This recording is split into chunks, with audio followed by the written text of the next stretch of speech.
먼저 어제 출마 선언을 한 인물이 있죠. 바로 홍준표 전 대구시장인데요. 어떤 얘기가 있는지 목소리부터 들어보겠습니다. 홍준표 정권이냐 이재명 정권이냐 과연 어느 쪽을 선택하시겠습니까? 국회에 이어서 대통령까지 내어준다면 이 나라는 히틀러의 나라가 될 것입니다. 이 싸움의 맨 앞에 제가 서겠습니다. 이번이 마지막이지 뭐. 3세판이야. 구소적으로 출마한 후에 국민의힘 후보랑 단일화 얘기를 자꾸 거론을 하는데 그 이야기하는 사람이 누굽니까? 그 얼빠진 소리야. 5년 대통령을 하려고 출마하지 3년짜리 하려고 출마하는 그런 바보가 어디 있습니까? 자, 홍준표 전 대구시장의 목소리 확인했습니다. 뭐 시원시원하게 자신이 하고 싶은 얘기 뭐 사실 거침없지 않은 그런 스타일 어제 제대로 보여줬는데요. 자, 빅4에 들어갈 가능성이 높아 보인다. 이런 전망들은 지금 많이들 내놓고 있는데 어떻습니까? 홍준표 대구시장이 혹시 빅4에서 탈락할 가능성은 없을까요? 신현영 의원. 그래도 꽤 오랫동안 준비를 해왔거든요. 네. 그래서 홍준표 시장은 뭐 100대 지금 공약도 발표하겠다고 하는 마당에 그나마 캠프가 예전부터 준비되고 또 이번이 세 번째 아닙니까? 세 번째죠. 그렇기 때문에 워낙에 노련한 뭔가 이재명 저격수로서의 역할을 할 거기 때문에 네. 홍준표 시장은 안정권이다라고 생각이 듭니다. 누가 그러면 4강에 떨어질 가능성이 없어. 지금 4등이 누가 들어오느냐가 사실은 좀 그 재미가 있는 거잖아요. 근데 지금 나경원 의원은 그래도 나름의 윤심을 받고서는 출마를 하고 있는 상황이고 네. 탄핵에 있어서 국민 민심과는 반대로 갔지만 그래도 당원들의 지지율 지금 결국에는 1차 경선에서는 100% 민심인데 맞습니다. 역성택 반지하는 민심이잖아요. 결국에는 그러면 국민의힘 보수 지지자들이 지지를 할 것이고 그런 면에서는 지금 사실은 유승민 그리고 오세훈 후보가 나타나지 않는다고 하면은 그 표들이 누구한테 갈 건가 했을 때 안철수 후보한테 갈 수도 있는 여지가 있는데 안철수 후보 캠프에서의 메시지가 잘 보이지는 않고 특히나 지금 의료 대란이나 AI 시대에 뭔가 안철수 의원이 역할을 할 수도 있을 것 같은데 지금의 국민의힘에서의 경선은 정책 비전 경선이 아니라 결국에는 누구가 윤심이냐 그리고 탄핵을 지지를 했느냐 이런 쪽으로 포커싱이 되고 있기 때문에 아무래도 나경원 의원이 좀 더 주목받고 있는 거 아닌가라고 분석해 봅니다. 자, 현재 상태에서는 안철수 2, 나경원 1. 자, 성치은 부위원장은 어떻습니까? 저도 원래는 나경원 의원이 올라갈 가능성이 높다고 생각했는데요. 네. 오세훈 시장의 사퇴로 그 표가 아무래도 안철수 의원에게 좀 흘러갈 가능성이 높아졌다. 근데 저는 그래서 안철수 의원이 올라갈 가능성이 좀 높아졌다고 생각하는데 이게 단순히 4등 싸움이 아니라 네. 저는 누가 올라가느냐에 따라 최종 1등이 바뀔 거라고 봅니다. 그러니까 안철수 의원이 올라가게 되면 탄핵 반대했던 분이 아마 유리해서 최종 1등 할 것 같고 나경원 의원이 올라가게 된다면 탄핵을 찬성했던 분들 아마도 지금은 보면 한동훈 전 대표겠죠. 한동훈 전 대표에게 기회가 좀 열리지 않을까. 왜냐하면 3대 1대3의 구도가 되니까. 예, 그렇죠. 그래서 단순히 4등이 아니라 이건 최종 1등을 결정하는 4등이 될 수도 있다라고 보기 때문에 나경원 의원이 올라갈지 안철수 의원이 올라갈지 저는 그런데 안철수 의원의 가능성이 높아지고 있어서 한동훈 전 대표 측에서는 안 좋게 보고 있지 않을까 이렇게 예측을 해봅니다. 흥미진진합니다. 예, 알겠습니다. 이 홍준표 전 시장은요, 어제 출마 첫 일성으로 홍준표 정권이냐, 이재명 정권이냐를 가를 선거가 될 것이다. 이런 얘기 했습니다. 그래서인지 이 출사표 던지는 현장에 눈길을 끄는 인물도 있었거든요. 그 모습 보여드리겠습니다. 저는 2023년 당 대변인을 맡으면서 홍준표 후보를 공개적으로 몇 번 저격했던 사람입니다. 그런 제가 어떻게 홍준표 후보와 같이 할 수 있겠습니까? 이재명을 몽둥이질 할 사람 누굽니까? 누굽니까? 제가 이 자리에 온 이유는 살려고 왔습니다. 예, 제가 이재명이 당선되면 바로 꽃게밥이 될 거라고 생각했기 때문에 예, 제가 꽃게의 먹이가 되고 싶지 않아서 제가 이 자리에 왔습니다. 제가 이재명 진영에 있을 때 제일 무서운 사람이 홍준표가 나오는 거였습니다. 유동규 전 성남 경기도 본부장입니다. 홍준표를 저격했다가 지지하는 이유, 또 이재명 진영에 있다가 결국에는 홍준표를 지지하는 이유, 모두 이재명을 상대할 사람이 홍 전 시장밖에 없다. 지금 이런 얘기를 유동규 전 본부장이 하고 있는 건데요.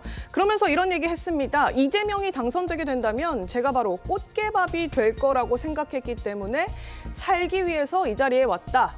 이 발언 지난 3월에 이재명 전 대표가 내란이 계속됐다면 나는 바닷속에 꽃게밥이 됐을 것이다. 연평도 꽃게밥 발언을 해서 논란이 일었던 이 대목을 그대로 차용해서 유 전 본부장이 나 살기 위해서 그러니까 홍준표 전 시장 지지하겠다.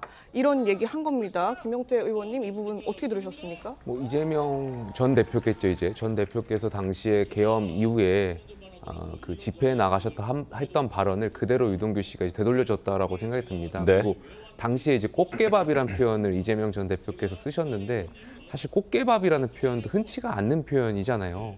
그래서 이것도 왜 이런 표현을 썼을까에 대한 사실 커뮤니티라든지 이런 데서 많은 말들이 있었는데 어찌되었던 유동규 씨가 이제 공교롭게도 본인이 이제 그러한 꽃게밥 신세가 되지 않기 위해서 홍준표 후보를 돕기 위해서 왔다라는 말씀 좀 하셨던 것 같고요.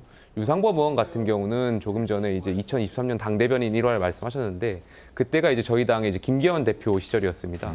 그때 이제 김기현 대표께서 당시에 당 상임 고문인 홍준표 상임 고문을 해촉하면서 여러 가지 이제 갈등이 있었는데 그때 유상범 의원이 수석 대변인으로서 이제 홍준표 당시 시장하고 좀 여러 가지 설화를 주고 받으셨었거든요. 그런 일화를 말씀하시면서 그럼에도 불구하고 본인이 지금 홍준표 캠프에 왔다라는 것을 강조하신 거 아닌가 생각이 좀 듭니다. 두 사람 어떤 대화가 있었던 건가요? 홍준표 후보랑 유상범 의원이랑. 그래서 어떻게 영입이 됐는지 내막을 좀 아십니까? 제가 사실 어제 지나가면서 이 언론에 공개되기 전에 유상범 의원을 만날 기회가 있었는데 여쭤봤는데 말씀을 굉장히 아끼시더라고요. 언론에 공개되기 전이라 본인이 좀 이렇게 전달하기 어렵다 하면서 말씀 좀 아끼셔가지고 저도 자세한 내막까지는 잘 모르겠습니다.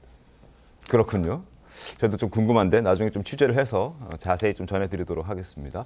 자, 그리고 홍준표 전 시장은 어제 저희 TV조선 뉴스넷에 출연했습니다. 거기에서 여러 얘기들을 했는데 그중에서 좀 귀에 쏙쏙 들어왔던 이야기가 바로 이거였습니다. 지난 2017년 박근혜 전 대통령 탄핵 때와 이번에 2025년 윤석열 전 대통령 탄핵 때는 이게 성격이 다르다라고 얘기를 하면서 충분히 이번 대선에서 승리의 가능성이 있다라는 주장을 했습니다. 직접 들어보시죠. 박근혜 탄핵 때의 본질은 한국 보수 우파 진영의 탄핵이었습니다. 그런데 지금은 탄핵은 좀 틀리죠. 네. 지금의 탄핵은 국민들이 보기에는 우리 국민의힘이나 한국 보수 우파 진영에 대한 탄핵이 아니고 윤석열 대통령 개인에 대한 탄핵입니다. 자, 홍 전 시장 목소리 들어봤는데요. 윤 전 대통령이 파면이 됐지만 이번 대선은 박근혜 전 대통령 파면 때와는 다르다. 그래서 해볼 만하다. 이런 이야기입니다. 윤기찬 변호사님 어떻게 좀 보셨습니까? 저 말씀은 이제 뭐 그 당시 대부분 국민들이 기억하실 겁니다. 상당히 그 당시 저희 보수정당의 지지율이 급락을 했었죠. 그리고 많이 올라가지도 못했고 홍준표 그 당시 후보가 선출될 당시만 해도 상당히 지지율이 낮았어요. 네. 그래서 뭐 승부 의욕이 없을 정도였는데 어쨌든 마지막에는 24%를 마무리를 했잖아요. 근데 이제 홍준표 시장이 얘기하는 부분은 그 부분입니다. 24%로 마무리했고 그 당시 안철수 후보가 21%였어요. 유승민 그 전 의원이 6%, 심상정 6%. 그러니까 그 당시 21%는 사실 저희가 중도표로 보는데 이것은 이제 실망표라고 볼 수 있는 거죠. 그 당시 보수에서 빠져나간 실망표. 네. 근데 지금은 그런 표가 없다. 그러니까 저 말씀은 그러니까 한덕수 총리를 겨냥해서도 유승민 전 의원을 겨냥해서도 한 말일 수도 있어요. 이제는 국민의힘 후보로 선출이 되면 할 만하다라는 취지의 맥락이 숨어 있는 발언이기 때문에 아마 그 적극적으로 단일화에 나설 수 있다라는 취지의 맥락이 숨어 있다. 저는 그렇게 평가합니다. 그러니까 이 신영 의원이 이게 지금 그때 탄핵과 지금 탄핵이 다른 것이 그때는 국민의 그러니까 보수 진영 전체가 약간 괴멸 분위기였는데 지금은 윤석열 전 대통령 한 명의 탄핵일 뿐이지 이 진영이 무너지지는 않았다. 그러니까 다른 후보들은 해볼 만한 승산이 있는 거고 승기를 잡을 만한 여지도 있는 거다. 이런 주장 홍 전 시장이 하면서 자신감 좀 보였거든요. 어떻게 받아들이십니까? 예, 아무래도 과도한 희망 회로라고 봅니다. 과도하다? 예, 지금의 경선에서는 그런 해석들이 뭐 국민의힘 지지자 내에서는 가능할 수 있을 것 같습니다. 그런데 결국에는 본선이 중요하죠. 그리고 중도표가 중요한 상황에서 모든 국민들이 비상계엄 그날의 상황을 눈으로 똑똑히 보았고 여전히 윤석열 전 대통령과 김건희 여사의 여러 가지 그런 비리의 문제들 이런 것들이 해결이 안 되고 특검도 진행되고 있지 않는 부분, 최상병 이슈, 명태균 리스크 여러 가지 부분들이 있기 때문에 실제로 본선에 가면은 정권 교체의 열망이 더 커질 수밖에 없다라는 생각이 들고요.